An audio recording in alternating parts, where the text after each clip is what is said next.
नवाब का दौर गया, अब राजा का बेटा राजा नहीं बनेगा, जो जमीन से उठ के लोगों के लिए आवाज उठाएगा अब वो नेता बनेगा। याद रखना, उनके पास घड़ी है लेकिन समय महाविकास अघाड़ी का है, समय राहुल गांधी जी का है, समय अखिलेश यादव जी का है, और उद्धव ठाकरे साहब ने जो 2.5 साल में काम करके दिखाया अब उसका समय है। आप फैसला कर लीजिए, दुआ कीजिए अल्लाह से कि अल्लाह जो हक पे है, जो गलत को गलत कह सके, जो असेंबली में हमारे इदारों के खिलाफ, हमारे जमीनों को हड़पने के खिलाफ, हमारी मस्जिदों पर बोलने वाले लोगों के खिलाफ आंखों में आंख डालकर बात कर सकता है, अल्लाह तू उसकी मदद कर देना। कि जब ये नारा देते हैं ना कि कटोगे तो पटोगे, हाँ, अगर हिंदू और मुसलमान पटेगा तो ये हिंदुस्तान को काट देंगे।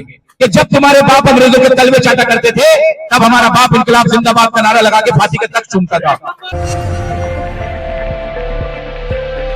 बहरहाल हमको मक्तल से गुजरना होगा, हम बच भी गए तो किसी और को मरना होगा।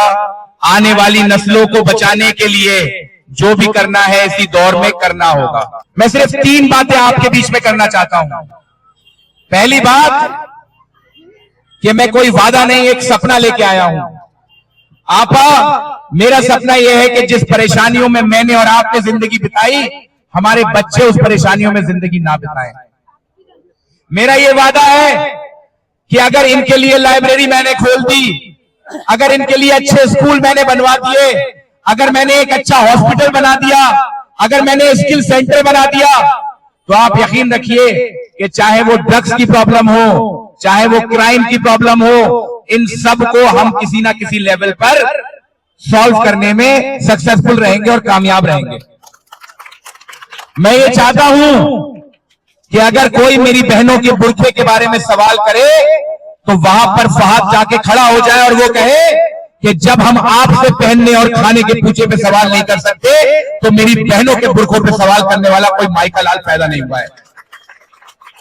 मैं ये चाहता हूं कि अगर मुझे मौका मिला तो हमारे इलाके में किसी ने भी अगर हिंदू और मुसलमान को बांटने की कोशिश की तो फहद उस चौराहे पे जाके बैठ देगा और कहेगा कि कौन सा दूध पिया है, जरा आके इलाके में हमारे दिखाओ और हम तुमसे भी निपटना जानते हैं। हम मोहब्बत करने वाले लोग हैं, हम मोहब्बत बांटने वाले लोग हैं, लेकिन आपने मजाक बना दिया है। आप हमसे सवाल पूछते हैं कि हम हिंदुस्तानी हैं या नहीं। जवाब दे देना जाके कि इतिहास पर 1857 का जब दिल्ली से लेकर अमृतसर पर एक एक पेड़ पे हमारे आलिमों का जो है सर कलम करके वहां काट के जो है लगा दिया गया था। जवाब दो इनको कि जब तुम्हारे बाप अंग्रेजों के तलवे चाटा करते थे तब हमारा बाप इनकलाब जिंदाबाद का नारा लगा के फांसी के तक चूमता था। और ये बात हिंदू और मुसलमानों की नहीं है, ये याद रखना। यहां पे एक बड़ी तादाद में मेरे हिंदू भाई खड़े हैं, ये भी ये चाहते हैं कि जब ये नारा देते हैं ना कि कटोगे तो पटोगे, हाँ, अगर हिंदू और मुसलमान पटेगा तो ये हिंदुस्तान को काट देंगे। अगर हिंदू और मुसलमान एक रहेगा, किसी के माइक के लाल में दम नहीं है कि वो हमारे हिंदुस्तान और हमारे मुल्क और हमारे अणुशक्ति नगर पर आंख उठा के भी देख ले। मैं जानता हूं आप लोग थक चुके हैं नेताओं के वादे सुन सुन के। आपसे वादा किया गया था हमारे नवाब साहब ने कि 21 चीजें मैं करूंगा। आज मैं वीडियो देख रहा था, लेकिन जब गलियों से निकलता हूं मैं ये सोचता हूं कि वो 21 वादे कहां गए। कोई गाना भी है ना, कोई क्या हुआ तेरा वादा, वो कसम वो इरादा, ये हाल है। और सबसे बड़ा धोखा हमारे नवाब साहब ने ये दिया। ये भूल गए असल में कि अब नवाबों का दौर गया, ये भूल गए बहन कि अब नवाबों का दौर गया। अब राजा का बेटा राजा नहीं बनेगा, जो जमीन से उठ के लोगों के लिए आवाज उठाएगा अब वो नेता बनेगा। अणुशक्ति नगर, चाचा अणुशक्ति नगर कोई झुंझुना है क्या? भाई मेरी भी बेटी है, अगर मैं उसको कुछ देना चाहता हूं तो मैं खिलौने दूंगा। अणुशक्ति नगर कोई झुंझुना है क्या? बाप ने उठा के अपनी बेटी को दे दिया। अगर देना था तो किसी कार्यकर्ता को दे देते। क्या एनसीपी में कोई कार्यकर्ता नहीं था? अब तो खैर वो नकली एनसीपी में है। आपको बरगलाएंगे कि हम एनसीपी हैं। याद रखना, उनके पास घड़ी है लेकिन समय महाविकास अघाड़ी का है, समय राहुल गांधी जी का है, समय अखिलेश यादव जी का है, और उद्धव ठाकरे साहब ने जो 2.5 साल में काम करके दिखाया अब उसका समय है। बहुत वक्त नहीं बचा है चुनाव में। चले जाइए घर घर और गली गली और बोल देना कि जो घड़ी की जो चाबी भर रहा है वो कमल वाले घड़ी की चाबी भर रहे हैं। चाबी वाली भी घड़ी आती थी ना, जो घड़ी की चाबी भरने वाले लोग हैं वो दिल्ली में बैठे अमित शाह और नरेंद्र मोदी है। याद रखना, इन्होंने हमारे देश को कमजोर किया है अपने झूठे वादों से। घड़ी के बहकावे में मत आना, क्योंकि इनका गलत समय चल रहा है, समय अब आप लोगों का चलेगा। आखिर में सिर्फ एक बात कहूंगा कि ये जो कम उम्र में मुझ पर भरोसा किया गया है ना, उसका एक ही कारण है कि मैं राजनीति मेरा शौक है।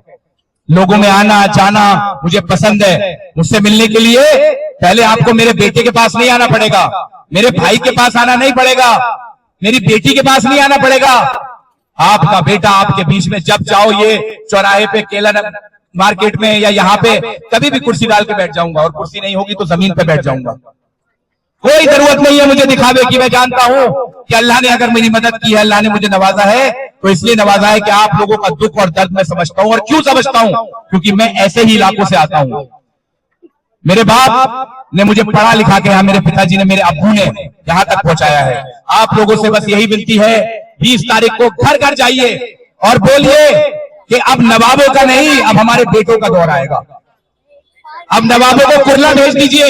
आपको पता है, आपा अपने यहां पे स्कूल नहीं बनाया, पता है कहां बनाया? कुरला में। और आप अपनी बेटी को जब लेके जाओगी तो इतना लंबा पर्चा थमा देंगे कि 2 लाख रुपए फीस है। तो क्या ऐसे लोगों को हमें हक है अपना वोट देने का? आप फैसला कर लीजिए, दुआ कीजिए अल्लाह से कि अल्लाह जो हक पे है, जो गलत को गलत कह सके, जो असेंबली में हमारे इदारों के खिलाफ, हमारे जमीनों को हड़पने के खिलाफ, हमारी मस्जिदों पर बोलने वाले लोगों के खिलाफ आंखों में आंख डालकर बात कर सकता है, अल्लाह तू उसकी मदद कर देना।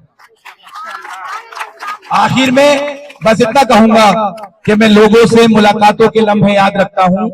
मैं लोगों से मुलाकातों के लम्हे याद रखता हूं। ये जो आई कांटेक्ट है ना आपा, ये भूलूंगा नहीं, आज से 5 साल बाद भी।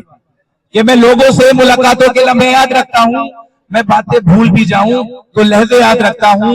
और चाचा, सरे महफिल जो निगाहें मुझ पे पड़ती हैं, निगाहों के हवाले से वो चेहरे याद रखता हूं।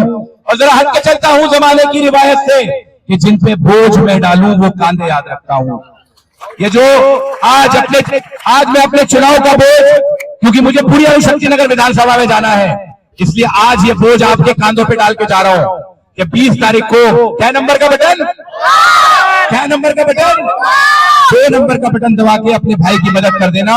और ये बोझ जो डाला है उसका कर्ज हर एक सेकंड आने वाले 5 सालों में जो है मैं चुकाऊंगा। बहुत बहुत शुक्रिया।